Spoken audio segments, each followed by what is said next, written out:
Being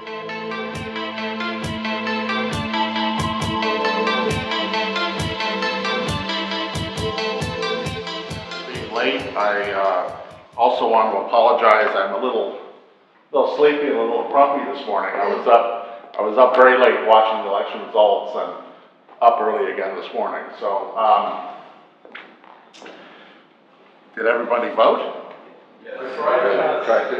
You weren't able to vote? I went to 2 places, there were 50 deep. Yeah. 50 people. I was going to wait till 9 o'clock to vote. I had other things to do. Yeah. Well, first time I haven't voted. Yeah. Well, you should vote by mail in November. So, I'm happy to talk about what I know about the election results. There's still a lot of votes in LA County to count. But what I wanted to cover this morning was some legislation. February 21st, 2 Fridays ago, was the deadline for legislators to submit bills. We're in the second year of a 2-year session. The 2 years combined, there are a total of 5,330 bills that were introduced by legislators. Many of those were, more than half were last year, but nearly 40% of those are this year are brand new bills. So folks are kind of getting their heads around them. Yeah. I wanted to pass this out.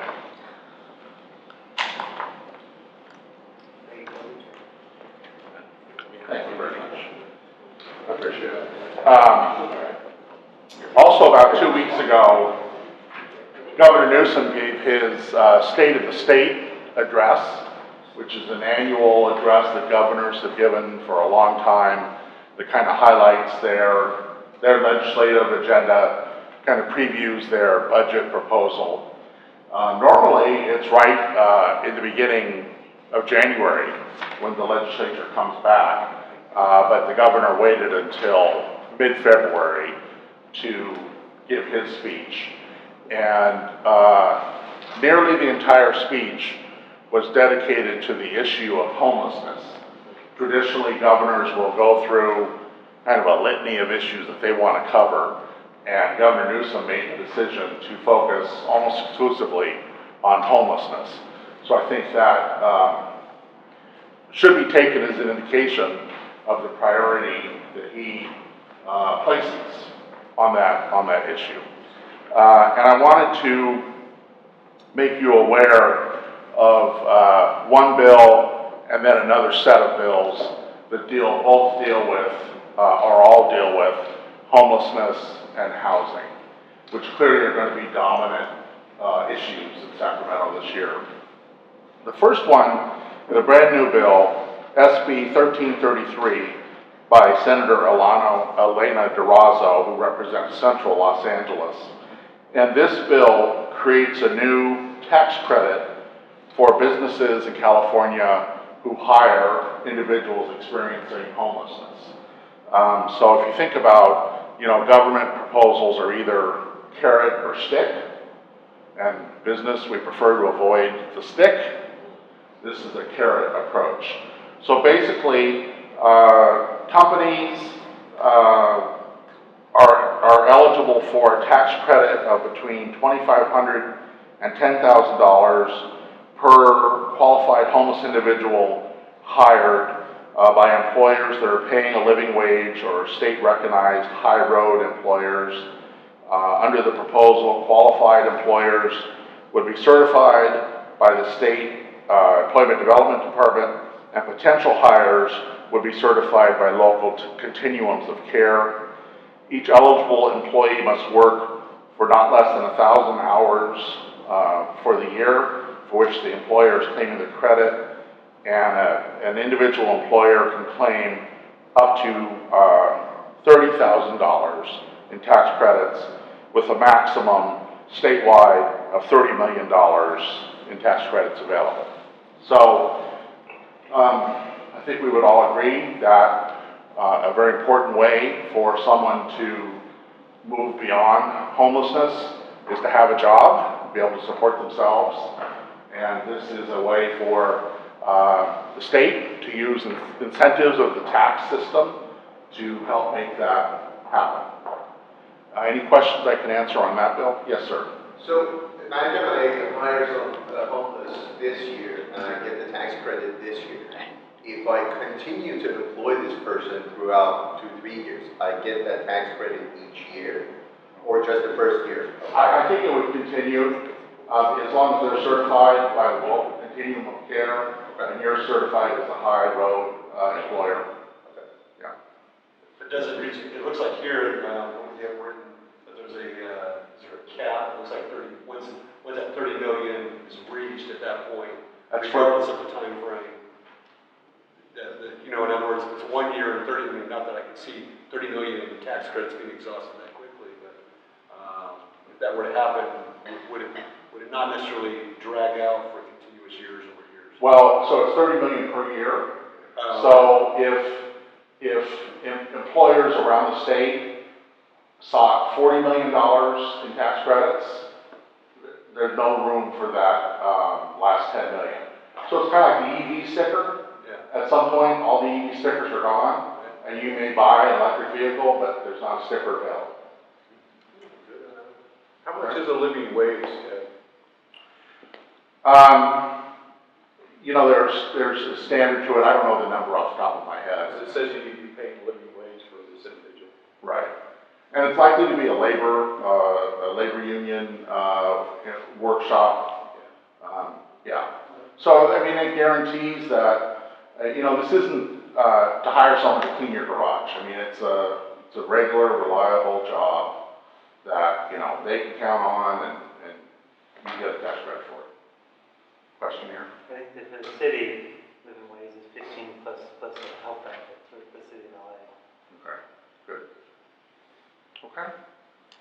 Then, second, I wanted to call your attention to a package of housing bills. So, we've talked in the past about SB 50. You know, to kind of think about the concept behind SB 50, the goal was to spur more housing construction, and it used kind of the zoning and permitting process to make that happen. The proposal was to obligate local governments to approve multifamily housing that met certain criteria or were located in certain places. So local governments didn't like that idea. That concept stalled in the state Senate at the end of January. The author of the bill, Senator Wiener, says he's going to keep trying, and we'll see how that plays out. But at the same time, everybody in Sacramento said, okay, that idea, it's on ice, but we absolutely have to address the housing crisis, and we have to work to build our way out of the housing crisis. So Assembly Democrats have introduced a package of 8 bills that address the problem not from the point of view of zoning and permitting, well, sort of permitting, but address it via the cost to build new housing.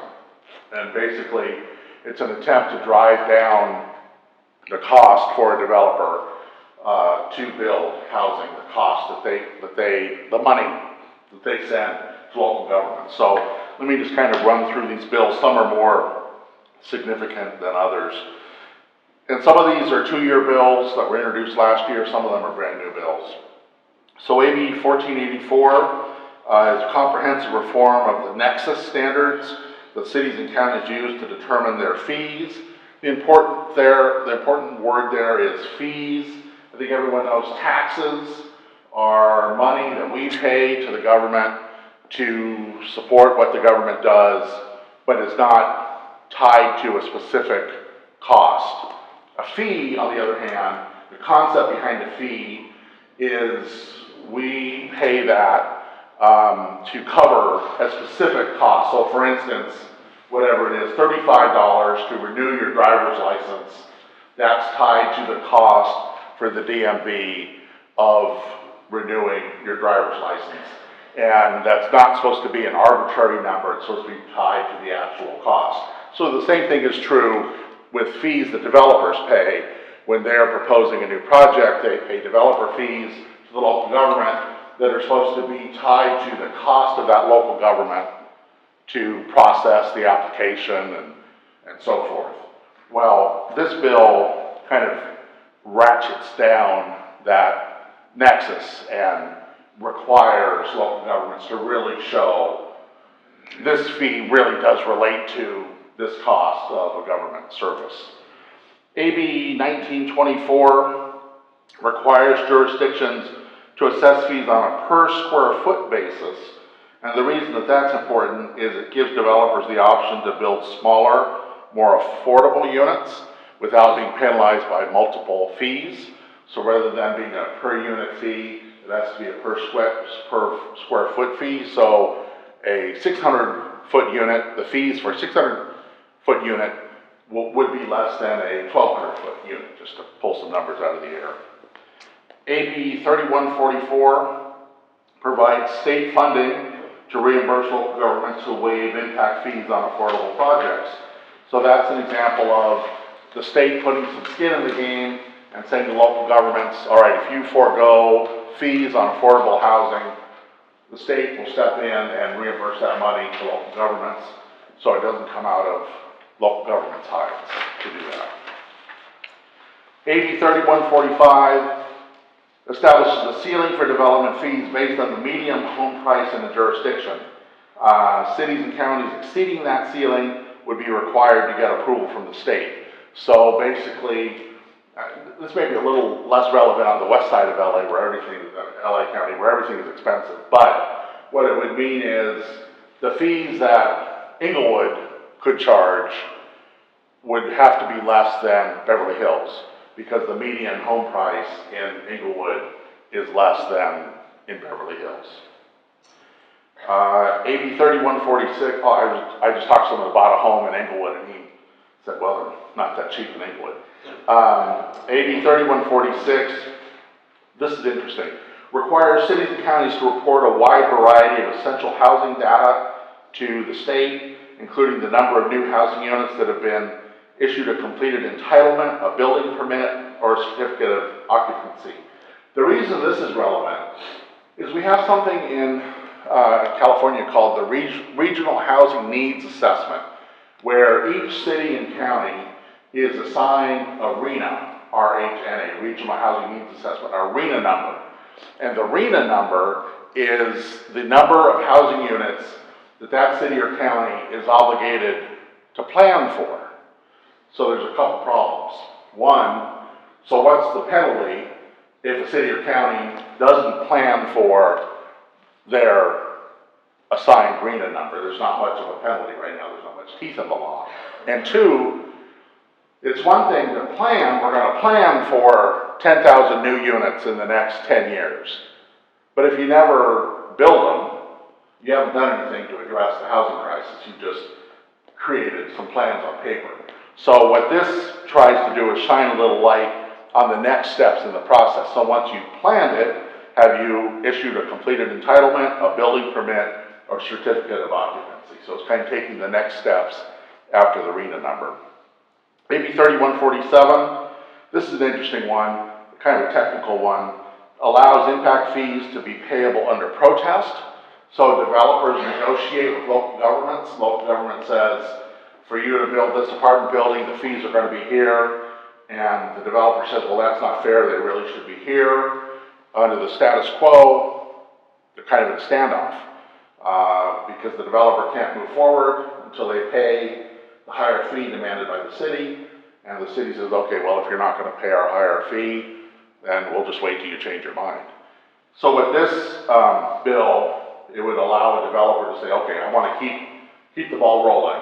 So I'm going to pay the higher fee under protest, and we'll keep negotiating and see if we can ultimately come down at a lower fee, and then they would get a refund. So it kind of helps keep the development process moving forward. AB 3148 reduces impact fees paid on affordable housing units that are built using the state's density bonus. So developers are entitled to build taller, more dense buildings if they include affordable units in the building. And so this would reduce the impact fees paid for those units that are affordable in that proposal. And then finally, AB 3149 modernizes the way local agencies notify interested parties to levy a new fee or service charge prior to approving an increase. I think that's kind of a technical one that, if you're a developer, it probably means a big deal. I don't know if it means much for the rest of us. So these bills are examples of ways that are being proposed to make it easier to build in California, to try and address the housing crisis. We'll see what happens as they move through the system. These are all, most of them are brand new bills, haven't been heard yet, so we'll see how they go. Yes, sir. So none of these get rid of single-family homes then? No, none of these deal with zoning. They deal with the cost of building within the zoning that exists today. Because what you just described was kind of the hiccup with SB 50.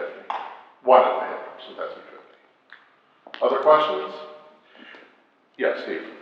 So, I appreciate you going through all this. Yeah. I wonder, political opinion about the race in California. It appears that Bernie Sanders will be the Democratic, will get all the delegates for, or get some of the close to the delegates for California, and yet Measure 13 is not going to go through.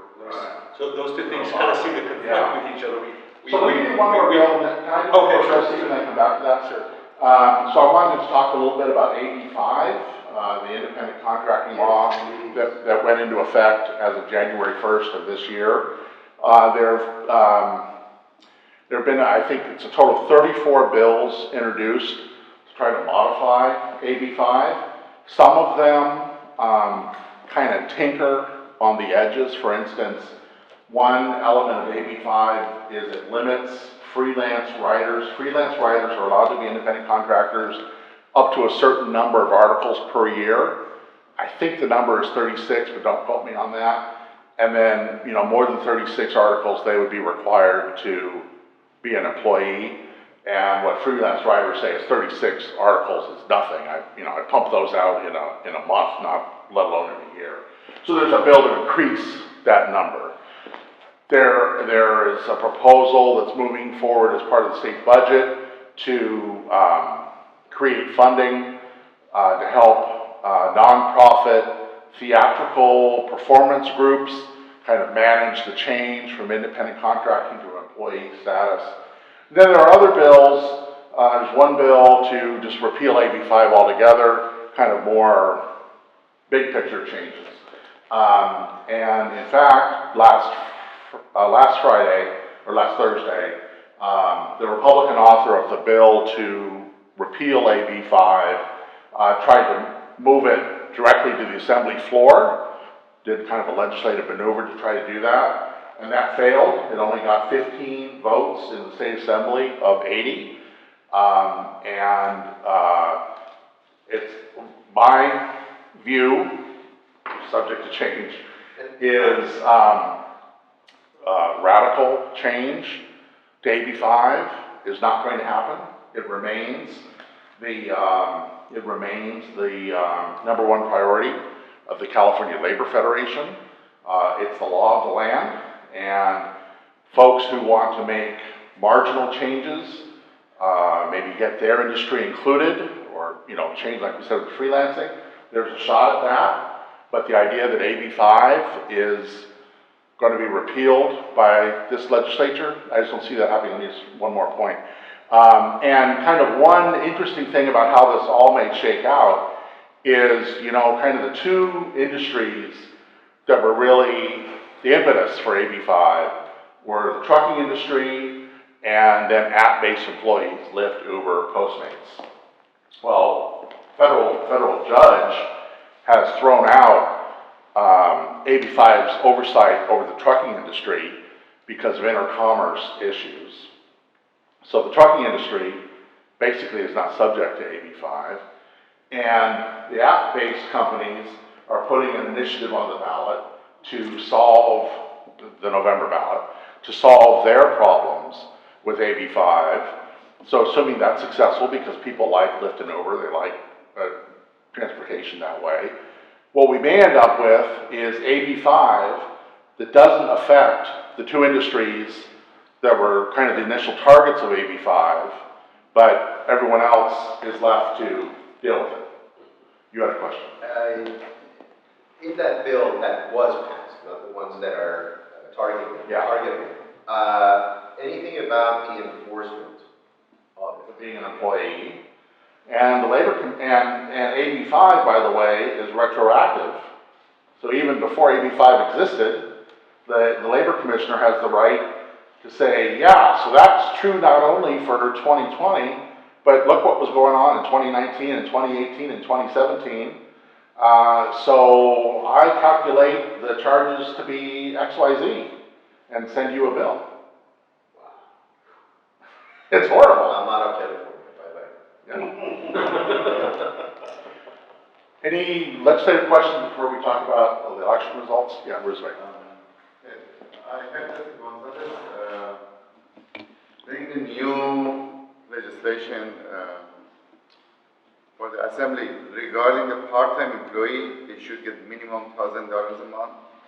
Did you heard about the new legislation? Tell me more about it. I heard that she introduced a new legislation. The minimum salary for the part-time employee should be $1,000 a month. And anybody has to hire any part-time, they need to minimum give them $1,000. Do you know who the author is? Lorena Gonzalez. Lorena Gonzalez? Okay, I'll look, see what I can find. So we had an election yesterday. So I don't agree with your analysis on how Bernie Sanders did in the election. You know, the California Democratic Party, so primaries, the delegate selection, the rules are set by the party, not by the state government. So for the California Democratic Party, and it's true for Republicans as well in California, the delegates are apportioned both based on the statewide vote and local congressional votes. So each of California's 53 congressional districts will produce different delegate results based on the results in that district. So if there's a district where Sanders did really, really well and no one else did well, then all of those districts' delegates will go to Senator Sanders. In another district where, for whatever reason, Sanders did poorly and Biden did well, or Warren or whoever, then that district will produce more delegates for that person. So I think the numbers that I saw this morning, statewide, so I don't think anyone has had time yet to look at kind of congressional district by congressional district, but statewide, Sanders was coming in at 33%, and Biden was at 25% in California. So Sanders is the winner, but Biden has a pretty strong showing, coming in a strong second, and you know, did well elsewhere. It's been kind of a remarkable 4 days, the 4-day resurrection of Vice President Biden, because I think we all remember after New Hampshire in November and Nevada and Iowa, you know, he was kind of given up for dead. So it'll be interesting. There are basically, other states have their primaries pretty much every Tuesday now for the rest of March. So, you know, spotlight on Super Tuesday states for the next couple days, but pretty quickly we're going to be looking at the next states, and we'll see what Senator Warren decides to do and what Bloomberg does. Well, the last thing I heard late last night was Bloomberg had planned to spend last night in West Palm Beach. He dropped out this morning. Did he drop out? Okay, so I haven't caught up, so he officially dropped out. He went to New York. What I had heard was he went to New York, was going to think about it, and I guess he slept on it and dropped out. So we'll see. The other issue that Steve brought up, which is really interesting, is Proposition 13, which we talked about last month, which is not the Proposition 13, but was a $9 billion, how quickly they forget. $15 billion? I don't know. $15 billion, yeah, 9 and 6, $15 billion education bond, K through 12, as well as community college, Cal State and UC construction, facilities construction was losing. And Governor Newsom raised and spent $10 million to pass it. There was no significant money spent opposing it. There were certainly objections raised to it by different groups and individuals, but it looks like it's going to lose.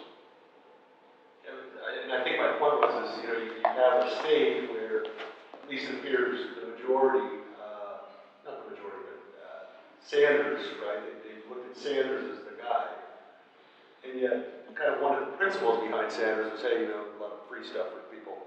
I mean, I know I'm simplifying that for the sake of brevity, but then the same state doesn't pass a measure that provides that free stuff. Yeah. It's crazy. It's like, well, we like this guy conceptually, but when we have to vote with our own dollars, we actually don't, we don't connect there, if that makes sense. Yeah, of course, the other flip side is in the Republican primary, Trump got 90% of the Republican vote. Sure. So, So Prop 13 would have been billed to your property tax, right? no, it was a state bond, and it was a 30-year bond, and would have been repaid from state general fund. I just think people are tired of seeing buildings go up, millions of other things, but instead of putting money in the classrooms with the teachers and supplies, they're tired of these big, huge buildings going up, costing millions, and now it's going back to education. You put these big buildings, put the students in, but you can't pay the teachers properly, your students can't afford to be in the buildings. I think people had it, just had it with all these buildings. UCLA is spending multi-million-dollar on dorms and other things, and it's just going to increase traffic and congestion. People are just tired of it. Yeah, I think that's right, and I also think it's an indication of anxiety in general over the economy and the future, and, government. Last question. Come November, there's Yeah. going to be a bill, you know the numbers, you're the expert, that is initially going to try to remove the protections of Proposition 13 of the property tax. Yeah. Okay, what's the name of the bill, what are the probabilities of that going through? Because there's a lot of fear that people that have property, that their taxes, especially if they've been there a long time, are going to go from $1,000 a month to go to $12,000, maybe a year beyond that. Right. So what he's talking about is an initiative that's heading towards the November statewide ballot. It's called the Split Roll Initiative.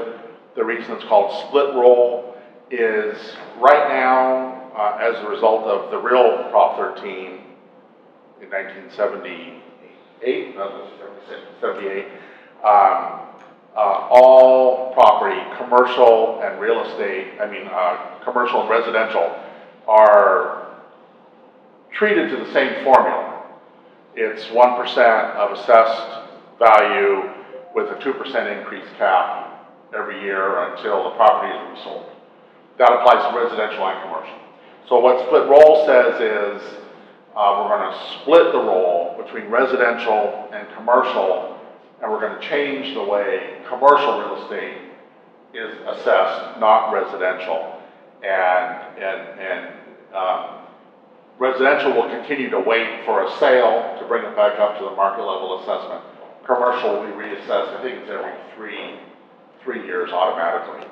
So it would result in a big tax increase on commercial real estate interests that exempts multifamily housing, but all other commercial real estate. So if it goes to the ballot, the real estate industry and others are prepared to spend $100 million or more to defeat it. They can each do a calculation over 10 years. Passage of this initiative will cost me X, so I'm going to contribute 1/10 of X to the campaign. Campaign can raise a lot of money. So the proponents, those who want more funding for state programs, education community primarily, SEIU, the government sector unions, have to decide, do they want to go forward and, given a high turnout in a presidential election, this November may be, if you're ever going to pass it, it's going to be in this November. On the other hand, what happened with yesterday's Prop 13 might give them a little bit of pause about, are people, ready to vote for something like that? And I still maintain, and my ability to predict is horrible, but I still do it. I still believe there's going to be a deal in the legislature, and the governor and the legislature are going to take a portion of the $5 billion budget surplus and say to SEIU and the California Teachers Association, we're going to take this money go above the Prop 98 spending requirement, give you extra money in exchange for you dropping that initiative in November. So what that forces the proponents to grapple with is, do they accept this certainty of money or roll the dice on passing the split roll initiative? And I would think they would take the certainty of money, but again, that's based on my ability. So that's where it is now. They're still collecting signatures on a revised version of that initiative, but once they turn in the signatures, under a new law passed about 6 years ago, they have the right to pull the initiative off. So we won't know until the summertime. Okay, thanks everybody.